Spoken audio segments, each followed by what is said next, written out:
이 신발은 정말 편한 신발일까요?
안녕하세요, 나른키입니다. 오늘 소개할 신발은 호카 러닝화입니다. 바로 본디 7입니다. 이 신발 같은 경우는 제가 5 신어봤고 6, 7 그리고 호카 본디 워커, 워킹화까지 포함해서 네 번째 구매한 신발입니다. 제가 계속 구매했다는 것은 어떤 의미를 갖고 있을까요? 이 신발은 러너들보다 패셔니스트 사이에 더 유명합니다. 스니커즈 좋아하는 사람들 사이에 더 유명합니다. 네, 각종 유명한 힙합 아티스트들이 이 신발을 신음으로 인하여 한동안 많이 유행했습니다. 정말 리셀가 주고 구매해야 했을 정도까지였죠. 네.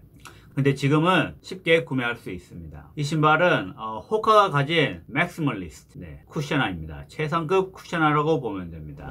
어퍼는 메쉬로 되어 있습니다. 메쉬 소재이지만 이렇게 가까이 보시면 고무 돌기가 신발 전체를 둘러싸고 있습니다. 이 고무 돌기 같은 경우는 신발의 형태를 잡아줄 뿐만 아니라 특별한 기능 또한 있습니다. 뭘까요?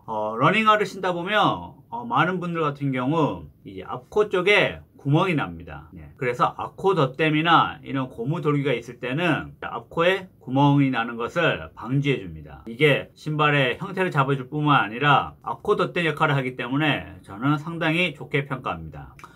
이 신발 같은 경우 발볼이 총 3가지로 나옵니다. 일반, 좀 더 넓은 와이드, 그리고 엑스트라 와이드로 나와서 신발을 신어보고 자기의 사이즈 맞는 걸 고르시면 됩니다. 저 같은 경우는 여성용으로 B를 신습니다. 저는 칼발이다 보니까 아무래도 좀 더 넓은 것보다는 발볼이 좁은 걸 선호합니다. 이 신발의 혀는 중간 정도의 두께를 가지고 있습니다. 엄청 얇지도 않고 엄청 두껍지도 않고 중간입니다. 서커니 트라이프 같은 경우는 엄청나게 두꺼운 걸 사용하는데 호카 본디는 무게를 줄이고자 했는지 생각보다 두껍지 않습니다. 하지만 힐 패딩 같은 경우는 상당히 두껍습니다. 그래서 푹신함을 제공합니다. 힐 카운트 쪽에는 호카가 자랑하는 자랑인지는 모르겠는데 이렇게 풀탭 이게 있습니다.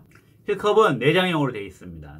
그래서 상당히 안정적입니다. 그래서 전반적 어퍼 착화감은 나쁘지 않습니다. 발을 쫙 감싸는 그런 느낌은 없지만 무난하게 편안합니다. 그래서 발볼이나 발등이 있는 분에게도 그렇게 불편하지 않습니다. 신발의 미드솔입니다. 호카의 미드솔은 특별한 명칭은 가지고 있지 않습니다. eBay 폼으로 되어 있는데 보시다시피 엄청난 두께의 미드솔로 되어 있습니다. 호카는 이렇게 두꺼운 미드솔을 사용함으로써 푹신함을 자랑합니다. 특히 스택 하이트 보시다시피 상당히 높습니다. 뒤쪽 스택 하이트 그리고 앞쪽 스택 하이트 이 힐 드롭은 5mm입니다. 호카 같은 경우는 미드풀 러닝에 적합하게 낮은 힐 드롭을 사용합니다. 그리고 앞코 같은 경우는 그렇게 높지는 않지만 그래도 최대한 호카는 이제 롤링을 편하게 하기 위해 메탈 락커 시스템을 사용하는데 다른 호카 제품보다는 그렇게 높지는 않습니다. 정말 이 두꺼운 미드솔은 쿠션감이 정말 좋습니다. 쿠션은 나무랄 데가 없습니다. 상당히 마음에 듭니다. 아웃솔입니다. 호카 같은 경우는 사실 아웃솔 내구성이 그렇게 좋지는 않습니다. 왜냐하면 나름 신발의 무게를 줄이고자 고무 아웃솔을 많이 사용하지 않습니다. 하지만 본디 같은 경우는 그래도 쿠션하다 보니까 나름 고무가 많이 사용된 편입니다. 클리프턴이나 링컨 이런 식으로 갈수록 사용된 고무 양이 적습니다. 그래도 이렇게 밑솔이 많이 노출되어 있는 편입니다. 다른 신발들에 비해서는. 그래서 나름 무게를 상당히 많이 줄이고자 한 느낌이 있습니다. 그리고 보다시피 신발의 폭 상당히 넓습니다. 앞쪽이 엄청나게 넓고 뒤쪽도 뭐 나이키 제품에 비하면 상당히 넓습니다. 이럴 때 장점은 바로 안정감이라는 겁니다. 이 신발은 중립 쿠셔너이지만 웬만한 내전화 못지않게 안정감을 제공합니다. 그래서 저는 사실 내전하는 시 좋아하진 않지만 이렇게 안정감을 제공하는 넓은 폭을 선호합니다. 그래서 신발을 안정감 있게 편하게 신을 수 있습니다. 특히 이렇게 스택 하이트가 높은데 이 폭이 좁다면 안정감이 상당히 떨어집니다. 예로 나이키 제품들이 있죠. 줌 템포 넥스트나 베이퍼플라이 같은 경우는 이게 상당히 좁은데 스택 하이트는 높다 보니까 상당히 안정감이 떨어집니다. 그 반면에 본디 7 같은 경우는 상당히 안정감을 제공합니다. 그래서 마음에 듭니다.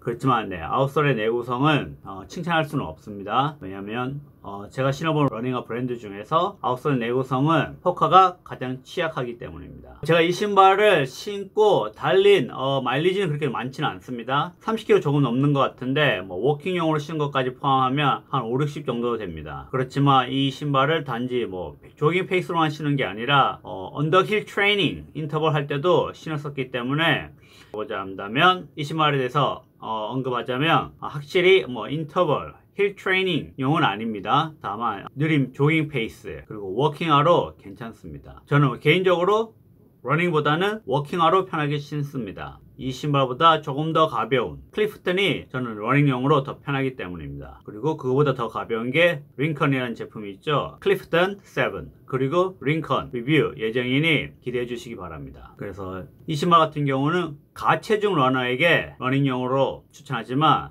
가체중이 아니라면 저는 이 신발보다는 클리프턴을 러닝용으로 추천합니다.